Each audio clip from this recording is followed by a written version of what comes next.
नमस्कार। एक और कहानी के साथ नए एपिसोड में मेरी कहानी मेरी जुबानी। इस कार्यक्रम में मेरे साथ जो स्क्रीन पर हैं बलदेव राज शर्मा जी, बिजनेस में एक बड़ा नाम और राजनीति में बड़ी पैठ। रियासी विधानसभा क्षेत्र से एमएलए भी रहे। कटरा में जब कारोबार शुरू किया, कारोबार में नई क्रांति लाई। आज एक बड़ा बिजनेस, एक बड़ा मल्टीप्लेक्स एएमआर शॉपिंग मॉल, जहां पर हर तरह की सुविधाएं लोगों को उपलब्ध हैं। मेरी कहानी मेरी जुबानी कार्यक्रम हमारा करने का मेन मकसद ये है कि जो लोग आज इस चेयर पर बैठे होते हैं, जो लोग लोगों के लिए प्रेरणा का स्रोत हैं, जो लोग इनको फॉलो करते हैं, ये किस तरह से कामयाब हुए, इनके पाँव के छाले इनकी कामयाबी के पीछे किस तरह से हुए, इन्होंने कितनी रातों को जाग जाकर अपने बिजनेस को स्टैंड किया और राजनीतिक में अपनी पैठ बनाई। हमारे साथ मौजूद हैं बलदेव राज शर्मा जी। मेरी कहानी मेरी जुबानी इस कार्यक्रम में हम उन्हीं की कहानी उन्हीं की जुबानी सुनेंगे।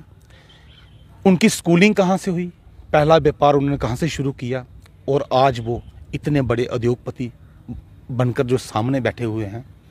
बात करेंगे बलदेव राज शर्मा जी से। बलदेव राज शर्मा जी, आपका श्री माता वैष्णो देवी प्रेस क्लब कटरा में बहुत बहुत स्वागत है। और हमारा कार्यक्रम मेरी कहानी मेरी जुबानी उन लोगों के लिए है जिन लोगों को लोग अपना प्रेरणा स्रोत समझते हैं, रोल मॉडल समझते हैं। आपकी कहानी आपकी जुबानी, स्कूलिंग कैसे शुरू की, व्यापार में किस तरह से आप आए, और आज इतना बड़ा व्यापार जो आप कटरा वैष्णो देवी में रन कर रहे हैं, पहले उसके ऊपर बातचीत होगी, उसके बाद आपकी राजनीति के बारे में बात करेंगे। अरुण जी, बहुत बहुत धन्यवाद। आपने शुरू किए जो सीरीज़ शुरू की, मैं पहले तो आपको दिल की गहराइयों से धन्यवाद देना चाहता हूँ। इस सीरीज़ जितने लोगों को आपने कटरा की सीरीज़ में आपने इसमें जोड़ा है और साथ तौर पर जिनका इंटरव्यू किया है, आप अंदाज़ा नहीं लगा सकते कि मैंने सब देखे हैं। और देखने के बाद मैं नाम तो नहीं लूँगा, मगर जो इंटरव्यू लोगों ने दिए हैं, ख़ास तौर पे जंग पीढ़ी ने दिए हैं, मैं तो गदगद हो गया। उनका मतलब नीचे से जाके ऊपर तक, और उसके बाद की जो बात उन्होंने एक अपनी जो बात रखने की बात रखी, और ख़ास तौर पे हमारी सभ्यता रखी, हमारी संस्कृति रखी। मैं मतलब को वो उसी की वजह से वो एक रेफरेंस पॉइंट हो गया। एक इंटरव्यू की अगर मैं बात करूं तो वो इंटरव्यू जब मैंने देखा तो मैं अपने घर में देख रहा था, तो मेरे बेटे आगे देखना शुरू हो गए, मेरी बहू जो आई है वो देखना शुरू हो गई, और अंदाज़ा आप लगाएं मेरी मैडम ने जब देखा तो मैं आपको ये कह सकता हूँ कि रात को 12:30 बजे मैं उठा तो आगे देखा मेरी मैडम उसी इंटरव्यू को फिर देख रही है, रिपीट करके देख रही थी। और उससे जो सारा प्रभाव बच्चों में खास तौर पे पड़ता है, और ये पता चलता है कि ये जो सारी चीज़ें किसी की ज़िंदगी में हुई हैं तो ये ऐसे नहीं हो गई, ये कहाँ से वो नींव शुरू हुई और फिर कितनी कठिनाइयों से हुई कि कैसे रखी गई। इसके लिए मैं आपको धन्यवाद देना चाहता हूँ कि ये आपने बहुत पुण्य का काम आने वाली जनरेशन के लिए वो कैसे आगे बढ़े, कैसे वो ज़िंदगी का सफ़र काटे, और वो उसके बढ़ने के लिए क्या क्या चीज़ों का सामना करना पड़ेगा, उसके लिए एक बहुत महत्व रखता है। आपने मुझे पूछा कि मेरी कहानी कहाँ से शुरू हुई। लोग जानना चाहते हैं क्योंकि लोग आपको फॉलो करते हैं। आज बलदेव राज जी एमएलए रहे, आज बलदेव राज जी का बिजनेस में एक बहुत बड़ा नाम है, मगर बलदेव राज जी जब उन्होंने अपनी स्कूलिंग की, जब कटरा में बहुत कम यात्री हुआ करते थे, उस समय अपना बिजनेस शुरू किया, क्योंकि लोग जानना चाहते हैं कि कामयाब लोग किस तरह से कामयाबी अपनी लेकर सामने आते हैं, क्योंकि उन्हीं की कहानी उन्हीं की जुबानी लोग सुनना इसलिए चाहते हैं क्योंकि सच्चाई आप बयान करते हैं। मेरी जो स्कूलिंग शुरू हुई कटरा, जब स्कूलिंग शुरू हुई तो कटरा में मैं कह सकता हूँ कि बहुत से गिने चुने पक्के घर थे। कटरा में यात्रा जो थी वो 3 महीने की सारी होती थी, मतलब कि 2-3 लाख यात्री साल भर में आते थे। कटरा की मतलब कह सकते हैं आपके बिल्कुल धन्य किस्म के सारे परिवार थे। जो मेरी स्कूलिंग हुई है वो हमारे घर के बिल्कुल साथ गर्ल्स स्कूल था एक, वहाँ तक प्राइमरी में स्कूलिंग हुई, और उसके बाद जो आज हाई सेकेंडरी है हमारी वहाँ से स्कूलिंग हुई। मगर मैं स्कूलिंग होने के बाद मैं 9th से जहाँ पे चला गया रामनगर चौकी चंद रोड, वहाँ पे मेरे हेडमास्टर थे चाचा ब्रह्मस्वरूप जी, उनकी देख रेख में मेरी फिर वहाँ पे स्कूलिंग हुई।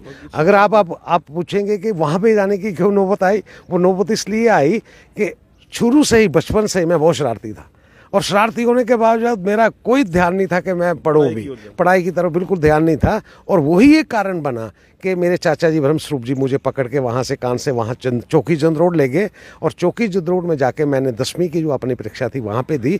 और स्कूलिंग जो लास्ट मेरी थी वो आप जिस कह सकते हैं कि रामनगर से मैंने वहाँ से की, लास्ट वहाँ से की। अब दूसरी बात आ गई कि स्कूलिंग के बाद आपने कारोबार कैसे शुरू किया। ये कारोबार ऐसे शुरू किया कि 3 महीने का हमारा कारोबार होता था सारा कटरा में। 3 महीने में हमारी वहाँ पे एक ही रो में हमारा जॉइंट परिवार था, 7 मेरे पिताजी 7 भाई थे, वो 7 दुकानें हमारी बाजार में एक ही रो में थी। वो 3 महीने के लिए कश्मीर से लोग आते थे जहाँ काम करने के लिए, चाहे वो कश्मीरी माल का करें चाहे वो ड्राई फ्रूट का करें। और 3 महीने के बाद वो दुकानें खाली हो जाती थी, बिल्कुल खाली रह जाती थी। 12 महीने में 3 महीने व्यापार, 3 महीने सारे कटरा का व्यापार 3 महीने होता था। और अगर आप कहें तो अस्सू, कत्ता और मगर, मतलब कहने का यह कि अक्टूबर, नवंबर और दिसंबर में सारे लोग जो कटरा में कारोबार करने आते थे, हमारी दुकान हो या बाकी कटरा की हो, सारे का सारा वो खाली हो जाता था। और इन 3 महीनों में जो यात्रा का नंबर था उस वक्त, जब मैं आपसे बात कर रहा हूँ 72 की, उस वक्त नंबर था 2 लाख 2.5 लाख की तरह होता था।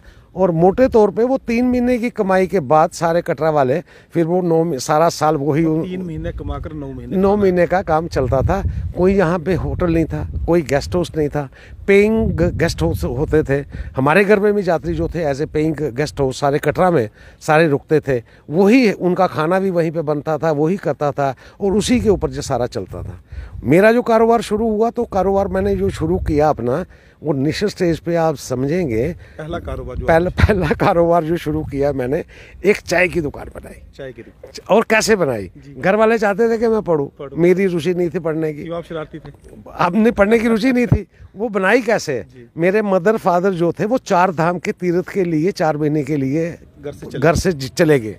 जाने के बाद जो मुझे पैसे दे के गए घर वाले, 70 रुपये माता जी ने मुझे कहीं से वो दिए थे, मेरे पास अपने पास थे, जो माता ने मुझे दिए थे, इकट्ठे किए हुए थे। 71 रुपये उस वक्त बहुत बड़ी बात होती थी।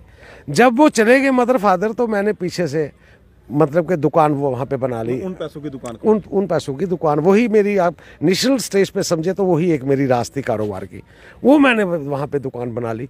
दुकान बनाने के बाद चाय की दुकान बनाई, दूध की दुकान बनाई, फिर चलते चलते वो नारियल की दुकान बनाई।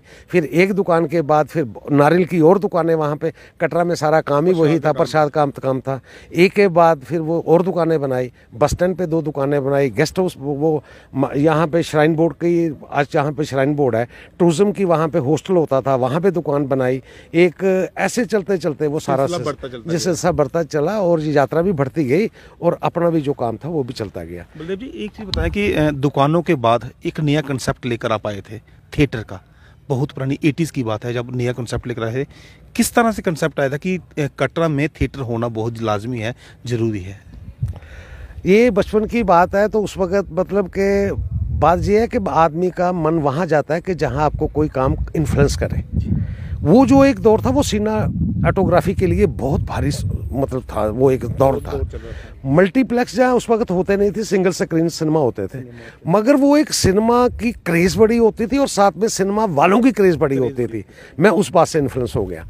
वो उस बात से इन्फ्लुएंस हो गया कि कटरा एक छोटी सी जगह है, तो वहाँ पे सिनेमा क्यों नहीं बने। वही एक प्रेरणा जो थी, आप ये समझ सकते हैं कि जम्मू के सिनेमा देख के तो मुझे वो एक आ गया कि कटरा में एक सिनेमा क्यों नहीं बने। और वो सिनेमा की कोशिश हमने शुरू की और वो आके फिर एक वो सिंगल स्क्रीन मल्टीप्लेक्स बना।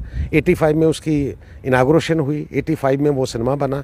और सिनेमा बनने के बाद फिर वो चलते चलते सिनेमा जो था वो 2012 में फिर वो एक जो मल्टीप्लेक्स बना और मल्टीप्लेक्स बनने के साथ उसी में होटल भी बना, मल्टीप्लेक्स भी बना, उसमें मार्केट भी बनी, बैंक्वेट भी बना, फूड कोर्ट भी बना। ये आस्ता आस्ता चीज़ें सारी फिर जीवन में घटती गई और आगे आगे हम चलते गए और वो सारी चीज़ें होती गई। ये सफ़र जो था ये इनका स्कूलिंग से लेके व्यापार तक का सफ़र था।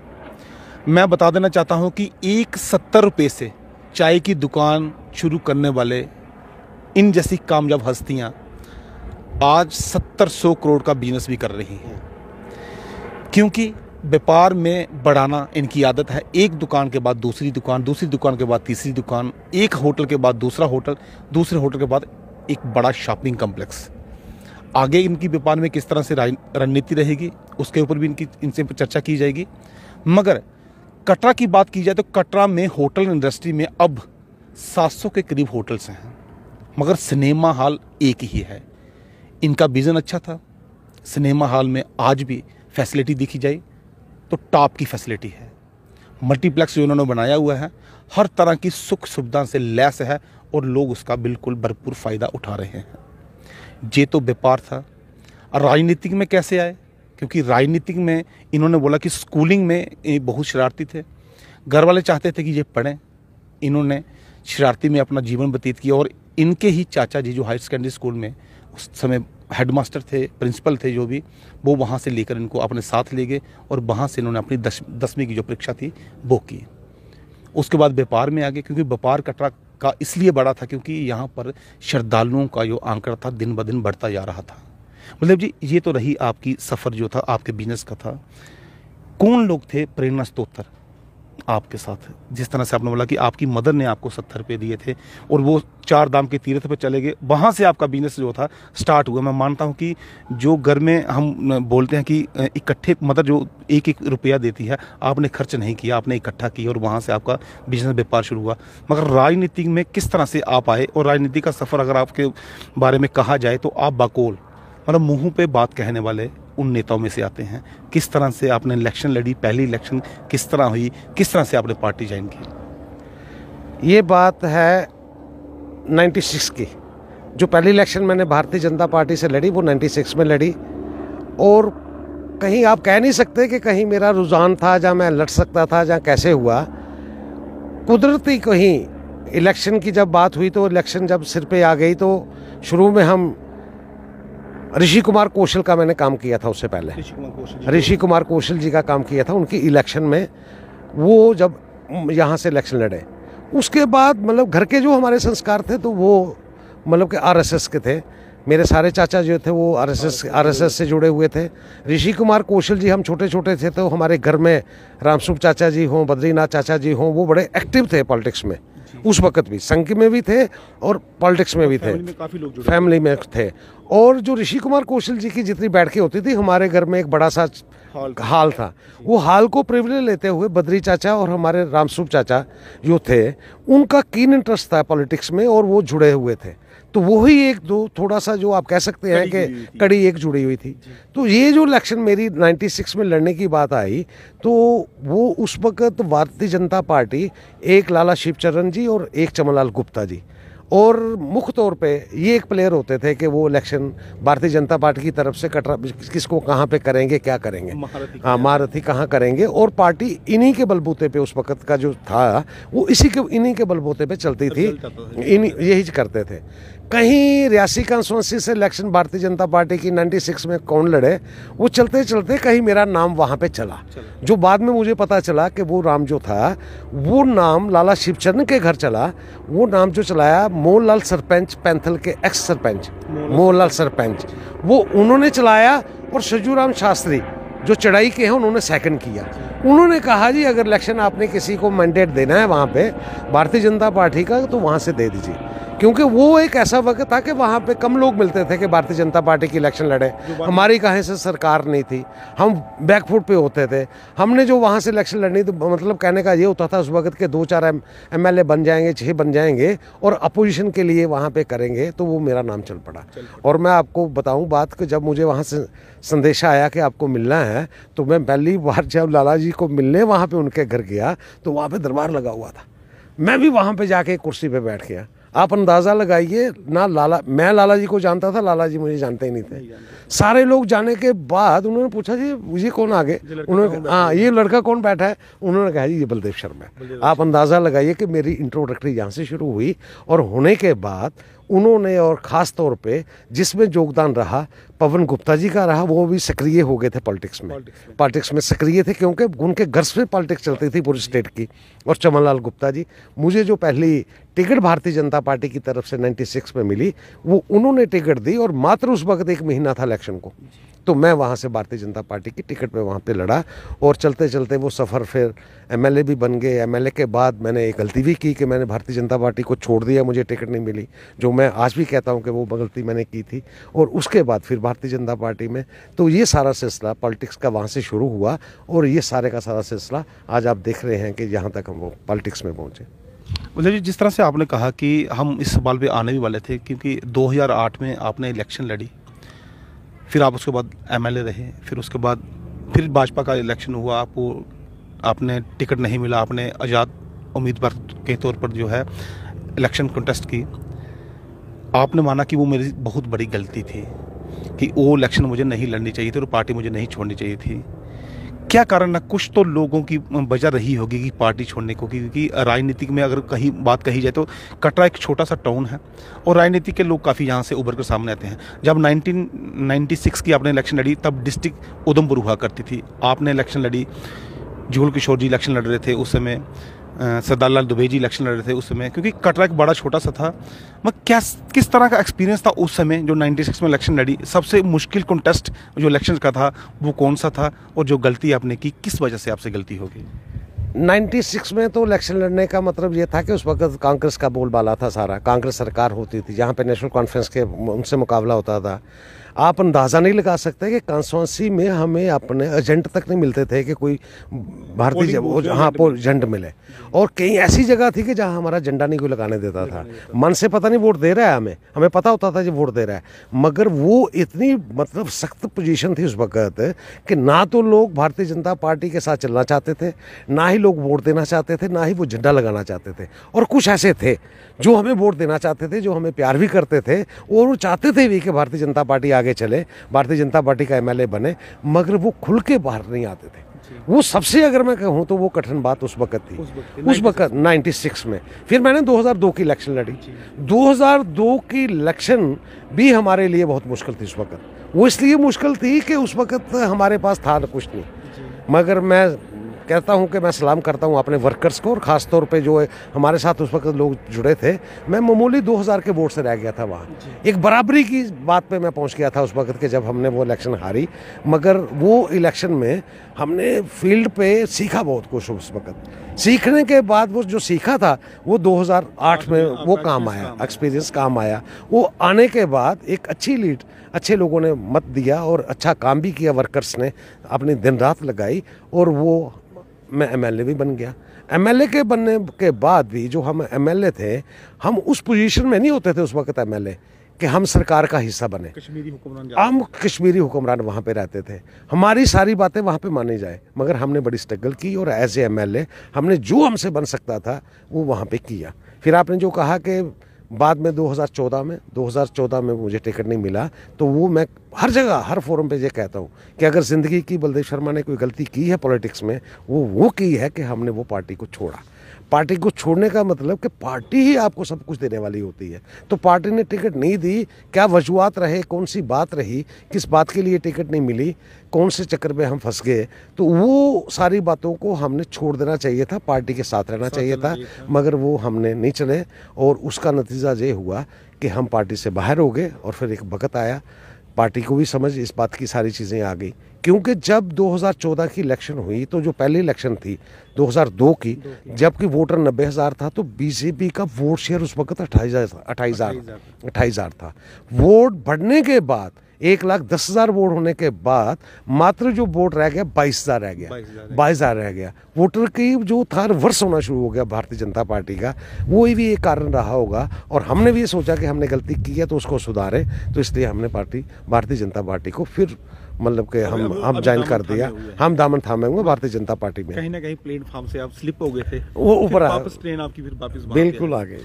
ये आखिर में हम आपसे सवाल करेंगे, क्योंकि कटरा की डेवलपमेंट में आपका भी बहुत बड़ा योगदान रहता है, क्योंकि एक तो आप एमएलए रहे हैं, उसके बाद व्यापार में काफ़ी लोग आपके पास काम कर रहे हैं, काफ़ी घरों के चूल्हे जो हैं वो जल रहे हैं। आपने विडोज़ पेंशन भी लगाई हुई थी, जब आप इलेक्शन में थे तब आपने विडो पेंशन भी लगाई थी, उस पर भी बात करेंगे। कितने लोग थी, कितनी औरतें थी जिनके घर के चूल्हे जलते थे आपकी पेंशन से, उस पर भी हम बात करेंगे। मगर एक चीज़ और बताएं कि जो प्रसाद स्कीम 50 करोड़ रुपया कटरा के लिए आया हुआ है, किस तरह से लगना चाहिए, किन लोगों की राय लेनी चाहिए, इसके ऊपर हम आपसे जरूर बात करेंगे। पहले तो आपने एक मेरी दुखती रात, जैसे आप कहते हैं कि विडोज़ की बात यह है कि जब मैंने शुरू में नेशनल स्टेज में शुरू किया ना पॉलिटिक्स में, तो मेरा आना जाना लाला शिवचंद्र जी के साथ बहुत था। वो पता नहीं लगने देते थे, मैंने कई बार देखा कि वो हर महीने ना विडो को पैसे भेजते थे वहाँ पे, लाला जी विडो के पैसे, वो लिफाफा, कई बार मैं 1-2 बार गया तो वो लिफाफे बन रहे हैं और लिफाफे बन के वो लिफाफे में पैसे डाल के, और वो ऐसी ऐसी जगह विडो को पैसे देते थे कि पता नहीं चलता था कि विडो को लाला जी पैसे भेज रहे हैं। मुझे प्रेरणा वहीं से मिली। जब मैं पॉलिटिक्स में आया तो मैंने वो लिफाफे हमने आपके ऑफिस में देखे। हाँ, मैंने वो शुरू किया, और आप अंदाज़ा नहीं लगा सकते, मैंने 100 रुपये से शुरू किया। 100 रुपया का होना क्या है कि जहाँ मैं टूर में जाता था वहाँ विधवा कोई मिल जाती थी जिसकी पेंशन लगानी होती थी, गवर्नमेंट में बहुत टाइम लगता था कि पेंशन लगे, मैं उसका नाम लिखता था अपनी कापी पे। नाम लिखने के बाद घर पहुँच के उसको हर महीने 100 रुपये भेज देता था, और ये बात उससे की होती थी कि जब सरकारी पेंशन लगेगी ये बंद हो जाएगी। वो एक किस्म का, उस वक्त 100 रुपया बहुत होता था। मुझे बड़ी पुरानी बात मैं आपसे कह रहा हूँ, 96, 7, 8 की बात कह रहा हूँ। वो मैंने एक फार्मूला बनाया था, और मैं गांव में जाके एक बार ऐसा भी था कि जिस वक्त मैं जिन लोगों को, फिर मुझे वो रहता था डिपार्टमेंट से पता कि किन लोगों को, क्योंकि उनको मैं फॉलो अप करता था फिर कि वो उनको विडोज़ को पेंशन लगे। जब वो विडो को फिर पक्के तौर पे लगती थी तो मैं वो बंद कर देता था। वो एक सिलसिला मेरा, आप ये समझें कि वो राजनीति में वो एक और काम करने का उसी से ये जुड़ा हुआ था। वही मैं लाला जी की प्रेरणा से मैंने शुरू किया था। तो जो प्रसाद स्कीम कटरा में अभी आई हुई है, हेरिटेज टाउन अगर बात की जाए तो हेरिटेज 41 टाउन को उन्होंने चुना हुआ है, जो पिलग्रिम जितने भी यहाँ पर हैं उसमें श्री माता वैष्णो देवी भी आती है। 50 करोड़ रुपए की जो पहली किस्त है, किस तरह से लगनी चाहिए, किस तरह से कौन लोगों की राय लेनी चाहिए, क्योंकि कटरा में लगने वाली स्कीम है कि मतलब कि जिससे कटरा का व्यापार और ज़्यादा तरक्की की राह पर चले। अरुण जी, ये जो कटरा की हेरिटेज का प्लान है ये सारों से मैच नहीं करता है जो बाकी 41 जगह है। ये एक हमारी डिमांड थी कि हेरिटेज जो है टाउन को डिक्लेयर करो, और उसी तर्ज पे जिस पे आपने मतलब कि अमृतसर को किया है, जिसमें आपने स्वर्ण मंदिर किए सराउंडिंग्स को अमृतसर को किया है। और मैं आपको बताना चाहता हूँ, जब ये हेरिटेज टाउन बनने से पहले अमृतसर का अगर वहाँ का कारोबार 10 रुपये था ना, हेरिटेज टाउन बनने के बाद वहाँ का 1000 का कारोबार हो गया। कोई होटल जो वहाँ पे 2000 का लगता था आज 5000 का लगता है, और आपको वहाँ पे कमरा नहीं मिल सकता। हमें जो थी बात कि वो ये थी कि कटरा टाउन को 1 करोड़ की यात्रा यहाँ पे आती है, इसको मद्देनजर रखते हुए इसको हेरिटेज टाउन की उसी मापदंड पे, अमृतसर के मापदंड पे आप इसको बनाएं। ये हमारी देखा जाए तो बात मान ली गई है। बात मानने के बाद इसमें सेंट्रल गवर्नमेंट टूरिज्म डिपार्टमेंट की तरफ से जो प्रसाद की जे है उसमें एक एक्सरसाइज करने के लिए डिबकाम ने 25 तारीख को एक मीटिंग्स ली थी, जिसमें सारे के सारे जो ऑफिसर्स थे, चाहे उसमें पीडब्ल्यूडी हो, टूरिज्म हो, यहाँ की म्यूनसिपलिटी हो, यहाँ का डीसी हो, सबको वहाँ पे बुला के ये एक वहाँ पे खाका खींचा गया है। और खाका खींचने के बाद डीपीआर बनने के लिए भी वहाँ पे कहा गया है कि आप ये सारी चीज़ें किस बात के लिए 15 ऐसे एंगल हैं जिसपे 15 ऐसे हैं जिसपे ये सारी चीज़ों का काम होना है। उसमें चाहे वो पार्किंग की बात हो, उसमें चाहे वो रहने की बात हो, उसमें चाहे वो रीस्ट्रक्चरिंग करने की फसाड की बात हो, बस स्टैंड की, कटरा की हो, कटरा मेन बाज़ार की हो, चाहे उसमें सीवरेज की बात हो, चाहे उसमें इलेक्ट्रिसिटी की बात हो, यात्री के साथ टूरिज्म के साथ जितनी भी जुड़ते हैं हाँ रिलेटेड है, इसमें सब पे डीपीआर बननी है और वो होना है। जो मेरी आज सबसे बड़ी डिमांड आज थी, जब मैं जो कह रहा हूँ वो ये है कि पहले इसका मास्टर प्लान बने। मास्टर प्लान भी ऐसे से नहीं बने, मास्टर प्लान उन लोगों से बने जिन लोगों ने इसमें महारत हासिल की है, और महारत हासिल करने के लिए जो यहाँ के टाउन प्लानर हैं जिन्होंने ये स्वर्ण मंदिर का किया है, जो अमृतसर का किया है, मेरा तो कहना ये है कि सरकार वो उसको टाई अप करके, उन्हीं लोगों को टाई अप, उसी कंसिस्टेंसी को टाई अप करके, और उसमें ये सारी चीज़ें पहले ग्राउंड पे एक टाइम लगा के इसको पहले चेकआउट किया कर जाए। चेकआउट करने के बाद इसको फिर हेरिटेज टाउन को आगे ले जाने में, और मैं कहना चाहता हूँ आपके माध्यम से, इसमें लोकल बेसिकली क्या है, लोकल विल होना बड़ी ज़रूरी है इस बात के लिए। मैं ये समझूँ कि मेरी मुट्ठी बंद रहे और तरक्की हो जाए, कभी नहीं होगी। कहीं ना कहीं हमें सेक्रीफाइस करना पड़ेगा, कहीं ना कहीं हमें अपने आप को पीछे लाना पड़ेगा, कहीं ना कहीं एक दरवाज़ा हमें भरोसा रखना चाहिए माता भगवती के ऊपर। एक रोज़गार अगर ख़त्म होता है तो वो अगर देने वाली है तो 10 खुलते हैं। एक जगह पे घाटा होता है तो 10 चीज़ें ऐसी होती हैं कि जहाँ पे आपको फ़ायदा भी हो सकता है। हमें लोकल तौर पे, लोकल जो हमारी यहाँ की पॉलिटिक्स है, हमें पॉलिटिक्स नहीं करनी चाहिए। इस डेवलपमेंट के रास्ते को हमने चुनना चाहिए और चुनने के लिए सरकार की भी मदद करनी चाहिए और लोकल एडमिनिस्ट्रेशन की भी मदद करनी चाहिए। और मैं एक आपके माध्यम से एडमिनिस्ट्रेशन को भी कहना चाहता हूँ, वो कुछ गिने चुने लोगों के हाथ में मत खेले। वो तरक्की के रास्ते में हमें किसकी ज़रूरत है, कौन लोग इसके लिए काम कर सकते हैं और कैसे ये काम कर सकता है, चाहे उस पर सख्ती ही करना पड़े, चाहे उसमें सख्ती ही करना पड़े। मुझे शर्म के साथ आपको सिर झुका के कहना पड़ता है, आज माता वैष्णो देवी श्राइन बोर्ड ने 3.5 करोड़ रुपया, 4.5 करोड़ रुपया हमारे बाजार के लिए दिया है, मार्केट के लिए। मार्केट हमारा ये काम है देखने के लिए कि वहाँ पे काम ठीक हो रहा है कि नहीं हो रहा है।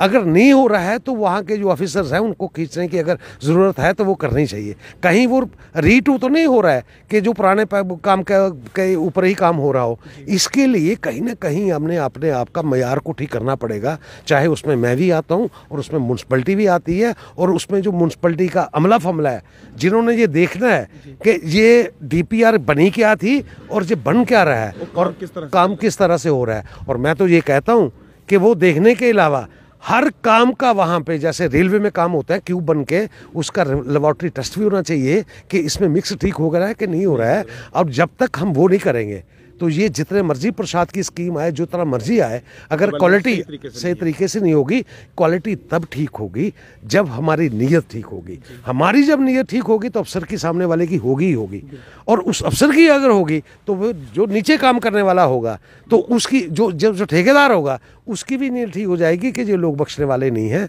हमें काम बढ़िया होगा। उसके लिए हमें करना ही पड़ेगा। और एडमिनिस्ट्रेशन को खास तौर पे क्वालिटी कंट्रोल का जिम्मा एडमिनिस्ट्रेशन की तरफ है। एडमिनिस्ट्रेशन को वो कोताही कहीं नहीं बरतनी चाहिए कि DPR के मुताबिक ठेकेदार काम कर रहा है कि नहीं कर रहा है। अगर कर रहा है तो उसको अप्रिशिएट करो, नहीं कर रहा है तो उससे ठीक करवाओ। ये मेरा आपसे कहने से, आपके द्वारा एक मेरा मैसेज है एडमिनिस्ट्रेशन को। तो ये थी एक और कामयाब आदमी की कहानी,